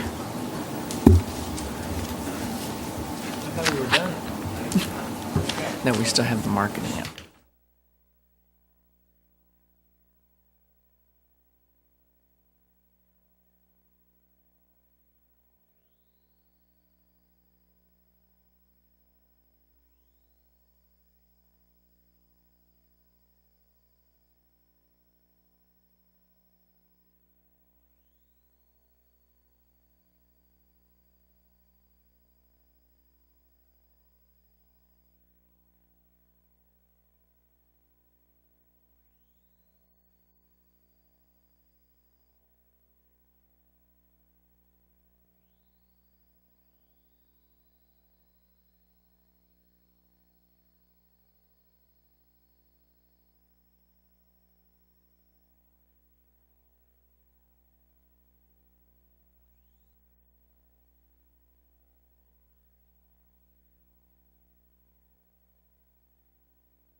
All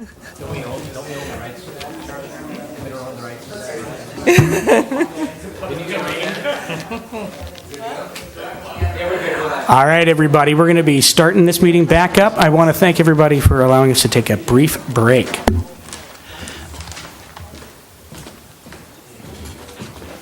And we are back at 10:34. And Jennifer, we're going to move on to the Simple View website update. Hold on one second. Megan lost her computer. So we're going to, I'm going to show you kind of where we stand with Simple View, and we're going to walk through. So we're tracking right on time, just so you know, and Sean and Maggie have been meeting with me, subcommittee, to review as we go, and I just wanted to bring all of you up to date so you can kind of see how it's looking. That's fine, Megan, if we want to just show the responsive. So what Simple View does is first they went through and they did an audit of our current site, and they looked at where people track from and who they track and all those good things. And I gave you guys some copies in your actual packet that's got different KPIs, and some of the things that I just wanted to talk about really briefly is the audience. If you go back into the back where it talks about the audience, they've used Google Analytics mainly to look at this stuff, and it's heavy female, which we kind of expected, and where they're coming from on keywords is mainly Morro Bay, California, and then the next thing would be Morro Bay events, and after that it's Hearst Castle, and it drops off really slow from there. The number one audience as far as coming to morrobay.org is coming from Facebook, which is really interesting. So that just is a really good thing for all of us to know and recognize. I mean, we've worked really hard on growing our Facebook account. I think we're almost up to 60,000 now, which is really great. So with that in mind, they started building the site. So Megan, go up to the top and I'll kind of talk about this. So this is what they call a wireframe. It's kind of like a blueprint that you see before your house is built. And it just shows you very roughly how things are going to lay out on the site. And this is in a responsive mode. Most people are using phones now versus laptops or home computers, and so I'm just going to show it to you on how it looks on your phone. So at the top, it'll have our logo. It'll have the slider that shows we can put in different events. We'll do that internally at our office. And then in the background, I'll have one of the really great photos that we've purchased from Dana. And then you can scroll down and you'll see things to do, and it'll go through hotels or restaurants or retails, however we want to set that up, and then there's those different things. And then below that is another booking. There's a booking widget at the top also. I forgot to mention that. On the top corner, those lines there, it'll say book now. That's one of the updates that I changed with them. And then as you go through, it'll have more options to book. So there's another booking link after the different things to do, and then it goes to events, and it'll scroll through the events. Again, one of the changes that I asked them to do on the event section is to do a calendar option, because people book out, so they want to look at April. They can pull up April, where right now they just have kind of events that are close to that date or upcoming events, and I want to have it broader so that we can capture more people. And then below events, we've got the blog that'll automatically filter in, and the different articles. And then this section it automatically will capture photos from Instagram, which I really like, that are Morro Bay related, and it'll constantly be updating and curating photos. And we have the option to take photos off if we have any issue photos come up. And then at the very bottom, we have the e-newsletter and the visitor guide. So that's kind of how it looks on a responsive mode. And I approved the blue line or the wireframe, and from there, they went and they started putting together what they call a style guide. And the style guide shows the colors that they want to use or they are proposing to use. It shows how the photos are going to look. It shows the fonts. So go up to the very top, Megan. You're going to have to let it load for a second. So this is how it'll look. It won't load this slow, but this is just on the build right now. They're going to use Gill Sans, which is part of our current family, and then the kind of freestyle font that you see there at the top that says Morro Bay is a new font that they're recommending, and I really like it. I think it's really nice, and it's very loose. So when you look at this style guide, it doesn't have the things at the top that we need, like the book now and the different links. It will have it based on the wireframe. This is strictly for the creative feel as far as photos, content, and the different aspects. So that's one of Dana's photos at the top. one of the things we've been talking about is, with Bay being in our name, I think we're always pigeonholed to the Bay idea, and we have amazing beaches, and so I'm really trying to encourage them to use beaches primarily to try to get us more in tune with Avila or Pismo or even Cayucas, who's known for beaches. It seems to be a lacking point of knowledge for people visiting Morro Bay, which is kind of a bummer. You guys agree? You like the look so far? It's pretty, isn't it? I like the look, Jim, but that took a long time to load. Is that? It's not an actual website, that's why. Yeah, it's just an art file. So the actual site will not be long to load at all. It's still loading. It's still thinking about it. Scroll down and let's see if it loaded the next section or not. So there's the color bars on the right show the larger bars are the logo colors that we currently have, and they're recommending to do kind of an array of colors that match with those so we can have an expansive color selection, which I like. And then below that, they're going to use all of the photos that we've done this really great purchase with Dana Coy on. And then they want to do these different silhouettes. I've instructed them that that's way too big to me. It needs to be more, not so intrusive, but just kind of a background. But they like the idea of doing silhouettes, whether it's birds or boats or surfers or different things, to just kind of add more texture. And then they're adding all these different like rough edge elements, like the distressed edges, the halftone textures in the background, so it'll have more of an interest, which I think is really fun. Below that, they show the things to do section, and I think this is really interesting. We talked about it a lot, and how do we want it to read? And so up top, you've got three major aspects: beaches, restaurants, and activities. And then that circle in the middle, we end up putting treasures on there, which I'd really like to hear what you guys think about it. We went back and forth, Sean and Megan. I talked about this a lot. I also reached out to some other hoteliers and got their opinions. The idea of beach, bay, and harbor, should those three things be separate? And it's kind of implied, again, with having bay in our name, so I decided to just use beaches on that button on the left. I think the photos need to be changed, is my first thought I want to mention to you. I think they need to be more interactive. So it's somebody dining, or it's more of like you're in the middle of the surf and it's coming over you on your board, or something that's really feels interactive. The activity one is okay where it is now. Yeah, I like that one. But I wouldn't mind seeing like a mountain biking shot on there, because everybody does know we have the bay and the beach. So maybe we need to, again, we're talking about biking, maybe that should be a mountain biking shot coming down a road. Mm-hmm. So that's just an idea. And then originally, Simple View on the Rock, it said Morro Rock, and they were just going to link it to Morro Rock. I think it needs to be more about like, what is secret about Morro Bay? What do tourists want to know that locals know? And when I've been out at all the travel trades, they keep talking about the idea that people coming internationally want authentic California. They don't want the big, LAs anymore. They want what's authentic. And we are that. I mean, I think Morro Bay truly is the authentic style of California beach town. And so I'm not sure treasures is the right word. I'm hoping you guys can help me figure it out. But I want that to be like, what's our secret stuff? I know we talked about secrets there or something like that. I actually like treasures. Do you? Yeah. What do you guys the think? water too, kind of. I would be careful though. I'm an avid mountain biker and I love it. But don't go with the water's a draw. So I would not sacrifice views of water to put biking pictures myself. Okay. I think you could sacrifice the top left Morro Rock image if you already have it in the treasures or secrets section, that you could put the surfer in the top left. I agree. Yeah.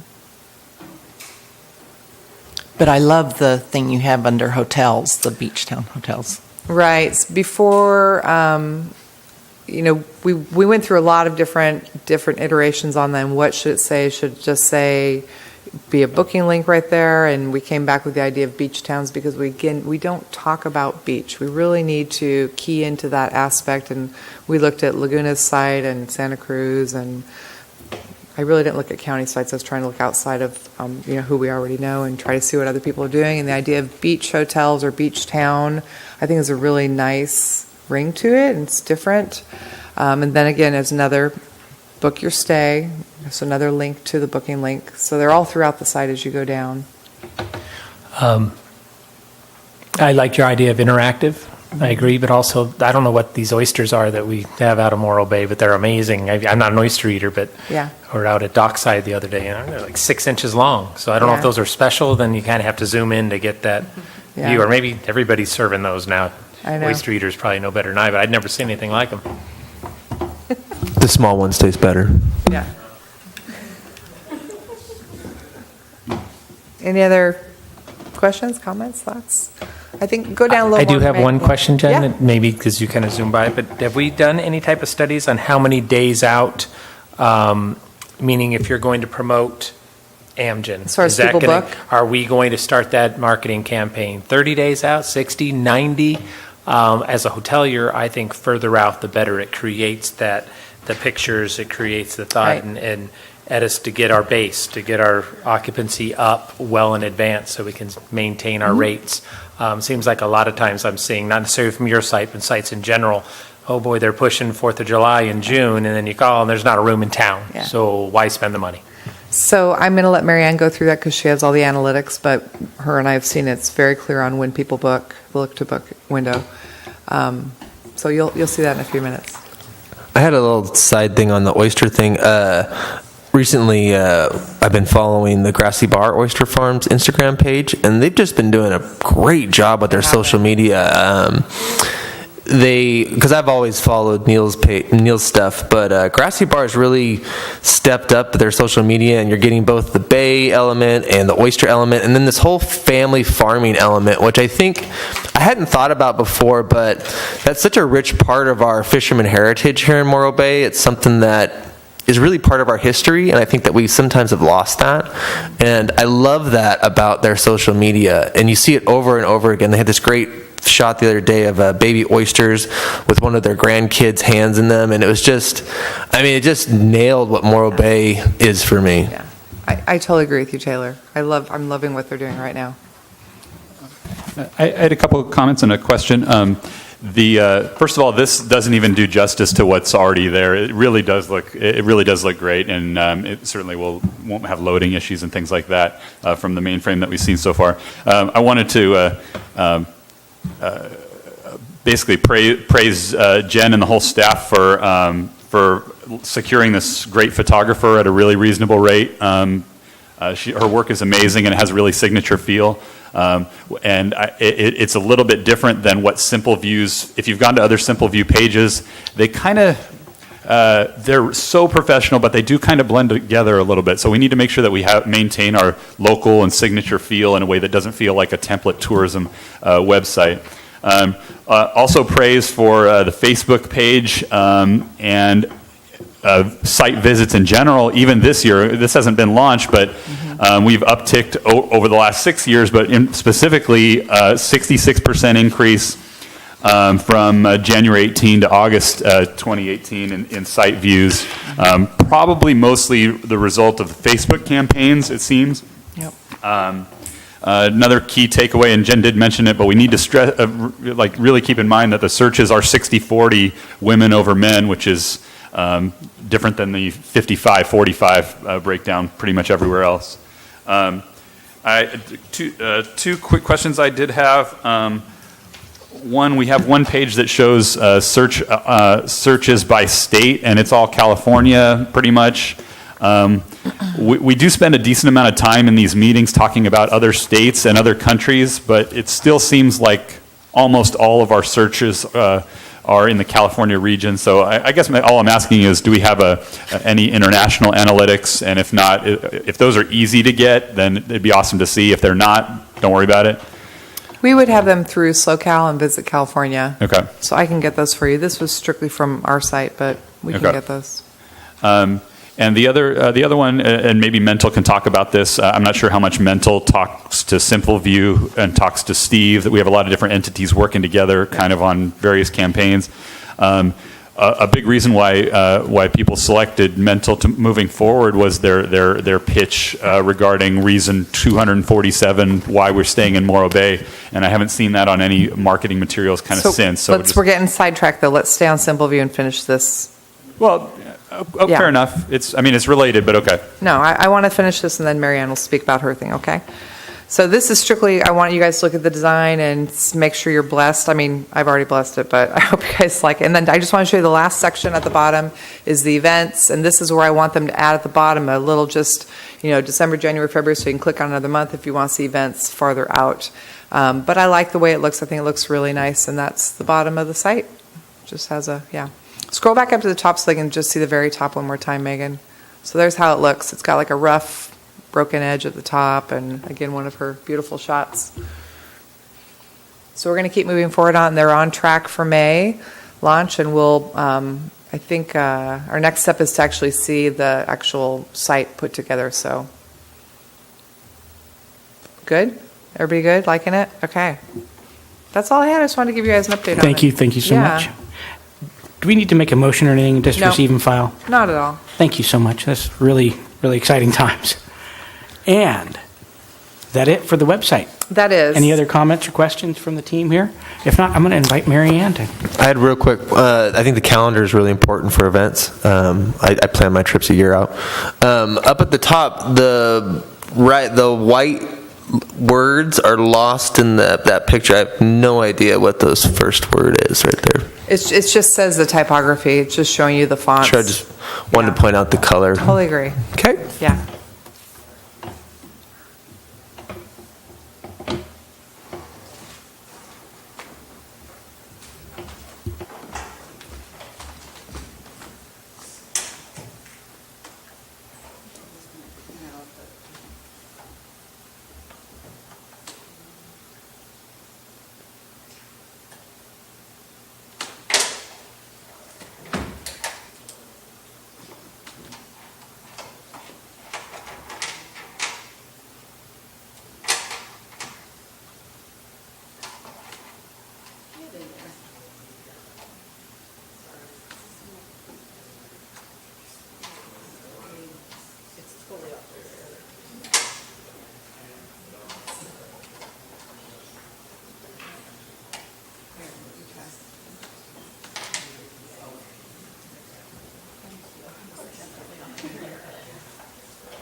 Thank you.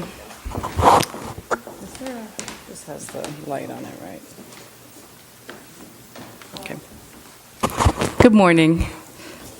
I'm Mary Ann Stansfield. Thank you for having me. Jen invited me today to talk about and give you guys an update on Adara Impact. We've had it tracking both the website and our media for about 3 months. We didn't start July 1, but it took us a week to get it up and running. So I'm going to talk about what we've aggregated over the first quarter of the fiscal year, so July, August, and September.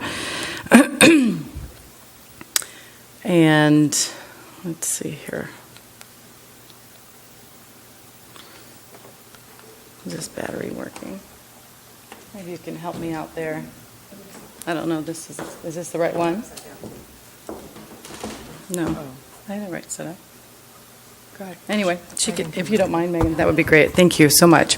So, first of all, I just want to share with you guys that there's 2 segments that we track through Adara. One is the site. We'd have impact tracking of the website, and then we have impact tracking of our media and the media buys, the digital buys. So first of all, I want to kind of show some results of the site impact. And what we know from Adara is that what they track is about 65.7% of our traffic through their networks of people. If you could, and so this is what the dashboard looks like for the website. And what you can see there just on the graph is basically those are site visits. So July, as July turns into August, you can really see it pick up. I think that's for a couple of reasons. Obviously, Highway 1 opened at the end of July, and that, August is that last month of summer. Everybody's, rushing to get their vacation booked. And so it really kind of peaks up in August, and then it drops off a little bit in September. And that's a dashboard, and I'm going to that's a lot of information on there. I'm going to kind of slice it up for you. So if you could.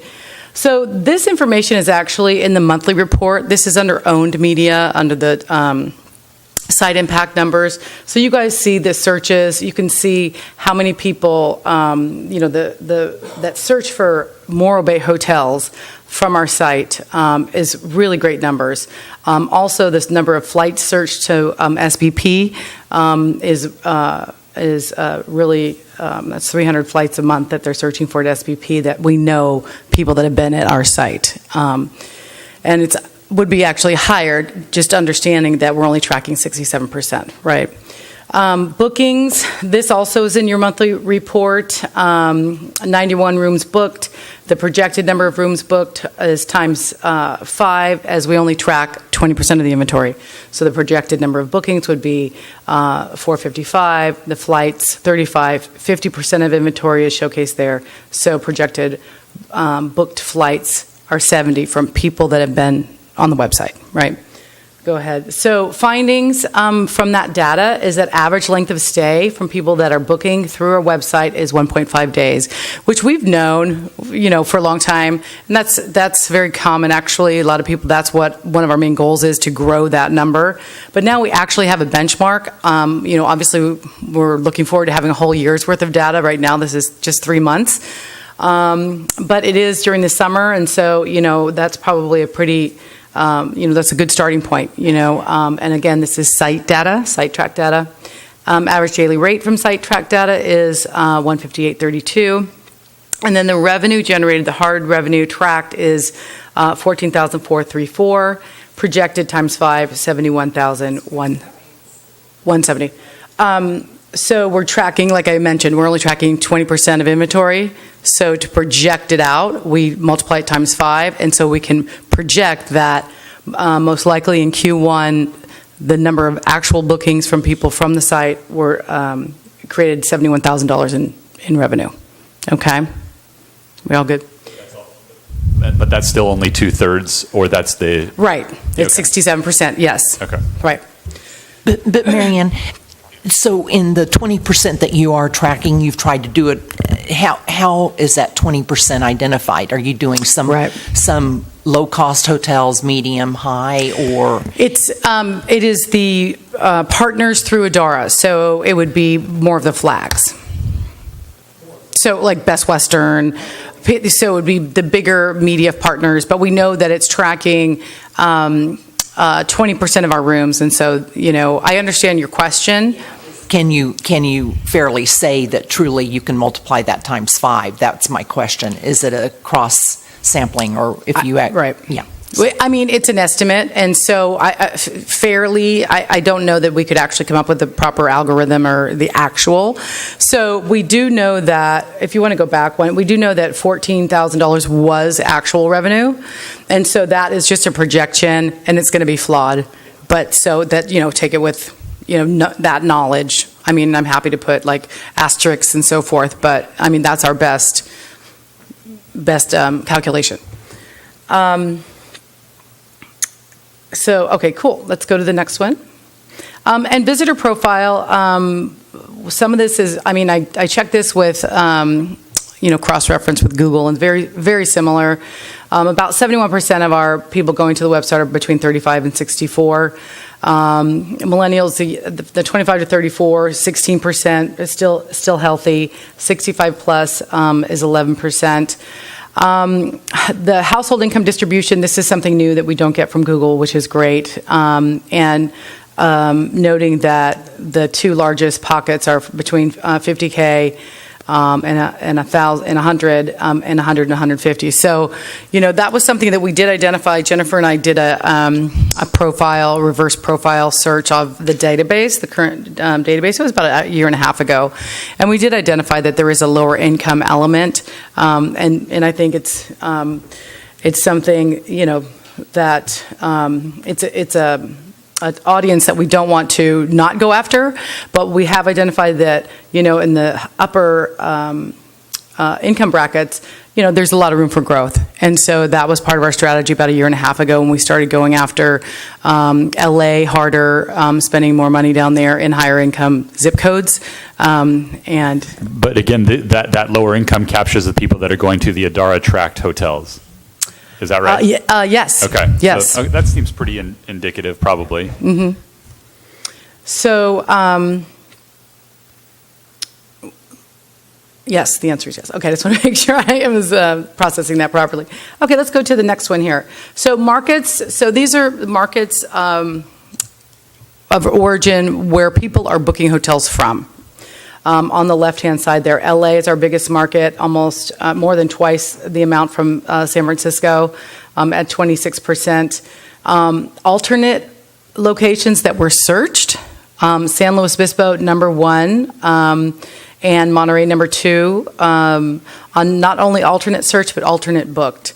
And Monterey, I'm not surprised at. Slow, I guess I was a little surprised at. But that's really great information for us to fully, understand and kind of analyze a little bit further on how we're being competitive. And Pismo, you can see on the alternate search there within the county, and Oro Grande, Santa Maria on the alternate booked. I don't know if that's just a function of pricing or, of amenities, but it's really great information for us to have, and because we've only really just guessed in the past, quite frankly. Go ahead to the next. And these are markets regarding flights, and these are flights to SBP that were booked by people who had been to our site. So flight origin is Phoenix, 15%, quite a bit more than Denver. But you can see we have some, nationwide domestic interest in bookings, obviously. Alternate searched was Austin, Tampa. This is really great information too. Very, very interesting to see where people are looking other than coming here. And then alternate booked, San Francisco, LA. This column is interesting. It makes me think, they're not necessarily booking into SBP because the cost might be prohibitive, or, they're having a longer, a long 10-day or what have you. They're going north to south, south to north, which we see a lot. We've got a lot of data that supports that from Visit California. So they're flying into San Francisco just a little bit more percentage-wise than LA, but that wasn't surprising, really. Go ahead to the next one. So site impact ROI. Basically, the Adara impact spend for July, August, and September was $5,114 for us to track this information. And the revenue generated that we were able to track by having Adara impact as one of our programs shows that we generated $14,343. And just calculating that out, that's a 282% ROI. That's a 20% though, correct? That 14,000. More realistically, you were saying that you probably generated 70,000. Indeed. So I went with the hard numbers because we have the actual numbers that we spend, the actual numbers that were booked. So yes, it would be even that much more if we were using the projected number. Again, if we took that further and took our T-bid portions that come from that generation, then we're not quite covering ourselves, but... Say that again? Oh, that's all right. I'm doing a little math, internal math. Yeah, no, I mean, I'm happy to provide more information and calculate things that you guys are interested in information you guys are interested in seeing. I'm happy to provide for my next report or what have you. So my question would be the cost was $5,000, and that's for the period, for the 3-month period, correct? Correct. Okay, so the day would be great when we could take the revenue generated. The 70,000 I would even be willing to take. The projected revenue. Right, and then take T-bid funds that are recaptured from that is 3%, correct? Am I doing the right number? Or yes. Okay, and that would be $2,100. So the information's valuable, the hotels are gaining, but we're not necessarily generating enough to pay back your fees. Am I thinking right? Yeah. It seems like it's a negative ROI of about 200%. The point of doing the Adair impact, just to kind of, because I don't think you're on the board and we actually went through and approved this in last year's budget. This is because most of what we do is not really trackable. You know, they go on morrowbay.org and we cannot see where they booked. This is a new thing that Adair has started. So it's just an option that we wanted to try this year so that we can actually see physical dollars. So we kind of went into this blind, not knowing what it would really look like. Right, and I wasn't Yeah. thinking straight because this isn't necessarily a marketing arm. This is just No. tracking our marketing that we're doing. So this is a Just tool. trying to see- This No, is no, no, allows no, us no. to do a This is, tool. this is just tracking people Correct. going to the website, because I have a Absolutely. whole nother section on that. Correct. Understand now. So Yeah. my previous point, really unimportant. Okay. Yeah, but if you do have some kind, a calculation as a hotelier that you guys are, in it, you understand deeper than I do and want to share, I'm happy to calculate stuff for you. But just to follow up on that, then, I'm not sure, the logic of this, is it suggesting that the act of tracking generated revenue? I'm not sure, is that the value, somehow the value? What I'm saying is that we can now show that people going to the website are actually booking. We can show the value of, our website. We can show the value of a return of having our website and, people finding it organically, whether it's, through Google, whether it's, however they find it. We can show that, hey, people are going to the site, they're actually converting, they're actually searching for hotels to book, they're searching for flights, and then they are booking. And so as a result, this is a hard number from the Adara People's Partners. We know for a fact that $14,000 was booked in revenue. To get this number, we spent $5,000. So that was a $5,000 investment from your guys' budget. That was the return, the actual factual return that we can now show you. And so that's how I calculated out that investment to actually show tracking returned. And then the 14,000 was a direct result of someone going to the website, and we're assuming that the act of going to the website was the sole reason they booked the thing. We can say for a fact somebody from our website then went and booked a room in Morro Bay, and that was the total. Okay? So back to my original point that slide's really some faulty math. It's an interesting thought, but they're not math-related items. I'd almost rather that not be there. Just a separate thing. We can always factor what we're spending on Adara, but Adara and these numbers are just showing us what's happening. They're not generating anything for us, so they really shouldn't be compared on a slide. Fair enough. Okay. So, media impact. So this is the other arm that I was talking about. So this is the impact tracking that is based on digital ads, Facebook ads, e-blasts that we do, for example, through LA Times and LA Magazine. And so kind of want to show you some stats here on this. Go ahead, Megan. Thank you. This is just the dashboard, kind of showing just the various data points. The purple bar and the pink and purple bar show the look to book ratio and the book to arrival ratio. So that is for the media tracking is from look to book, it's about 9.2 days, and then booking to arrival is 32, so it's about 41 days. Go ahead. This information isn't in our packets, is it? No. No, it isn't. We can, this is available to be sent. No, that wasn't for you to read. I actually had those numbers in here, but I took them out because I was just trying to make it faster, and so I just wanted to kind of dive into that a little bit for you since you had asked about it. Searches from Morro Bay Hotel searches, flights, bookings for room nights, projected bookings, flights, and then projected flights. Again, this is all based from our media tracking. And findings, average length of stay is 1.6 days. So it's ticked up a little bit based on our media and the people who were targeting the media, staying a little bit longer, but that's really nice to note. Our average daily rate is also up higher. And Adara breaks out the solo traveler, couples, and group and family media rates.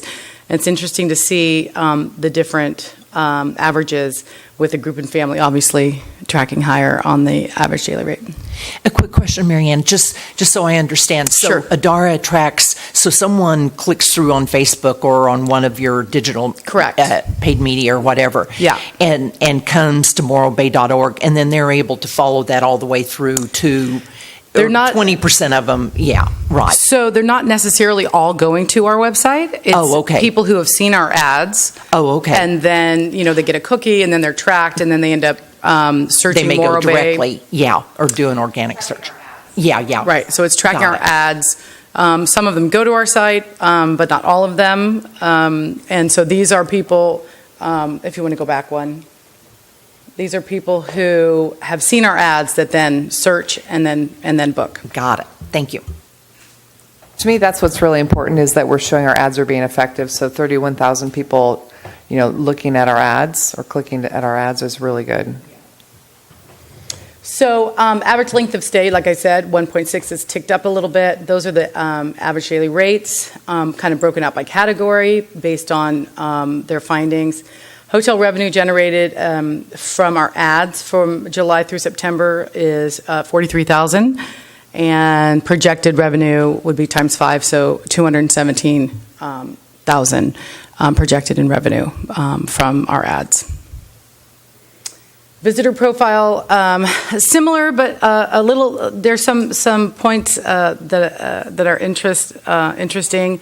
The 45 to 55 is up 10%. The older ranges are up a little bit, ticking up, as well as our the upper high income household income levels are ticked up as well as a result of people booking and searching from our ads. So that's good. That's showing we're making positive impact and one of our goals and why we're approaching the target audiences that we are. So again, these are great benchmarks to have, and we can really track those numbers as we go. So markets, hotels, pretty similar across the board here. Hotel Origin, LA, alternate searched and booked, slow Monterey. Market flights, these are based on our ads, which are running in California, so this makes sense that Flight Origin is 23%, but the alternate search, alternate booked is San Francisco and LA. So this is real ROI. So media spend was 43,000, revenue generated 43,000. Am I hitting the mark on that one? So Explain where the 43,494, how that was that's the tracked. revenue generated, not the projected revenue. That's the actual number of generated revenue from people who saw our ads and then booked hotels in Morro Bay. Perfect. So that's all I have for you guys. Happy to get that to you. I can put back in the look to book ratios and so forth for you. If there's another way you'd like me to calculate the DAR investment in the site, okay. We'll just get rid of that slide. Fantastic information. Thank you. Wonderful tool. I think the only thing that would be really beneficial would be if we could review this prior to our meetings.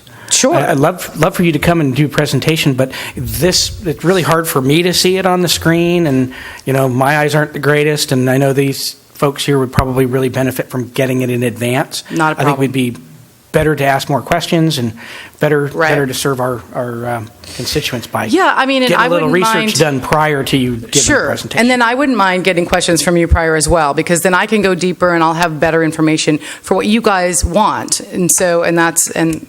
that's what I want to provide for you guys. So Well, this is perfect because it gives us an idea what all Adara's tracking. Right. So that we probably have a lot more questions next quarter. We can fine tune it. Exactly. So I wanted to kind of go broader, and we'll get it to you guys sooner next time, so you can shoot us some questions and we can fine tune it for you. Thanks, you guys.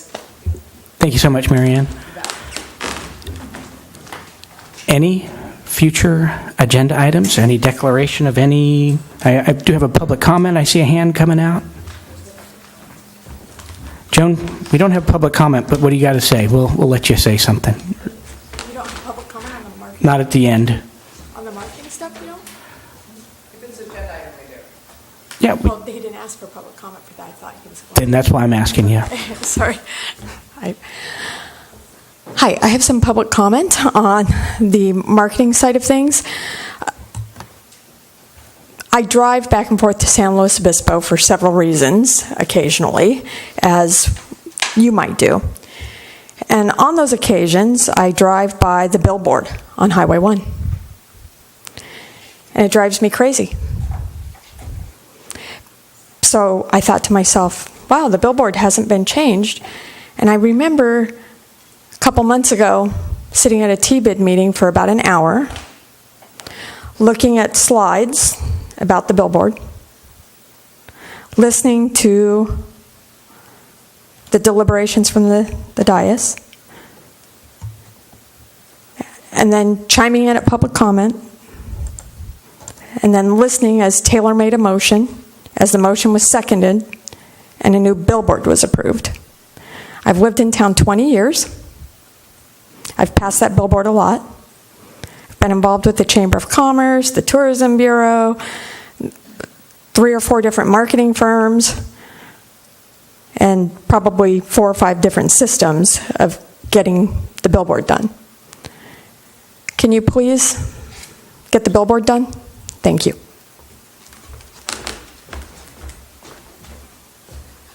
I can speak to that if that's appropriate. Yeah. So at that time was when the new logo just had become approved or was about to be approved. So it was put on hold because we were waiting for the new logo. We didn't want to have the old logo on the billboard that's probably going to be up for a good deal of time. Also during that time, then the new brand came out, and so it's been redesigned. And that actual photo, the photo from that was, we didn't have the rights to. Right, so there was an issue with the rights to the photo that was approved. And so that's how it got held up. But it is actually in development right now. It's being printed right now and should be up in the next week or 2. So, Thank you. All good things in time. Any declaration of any future items? Anybody have any comments?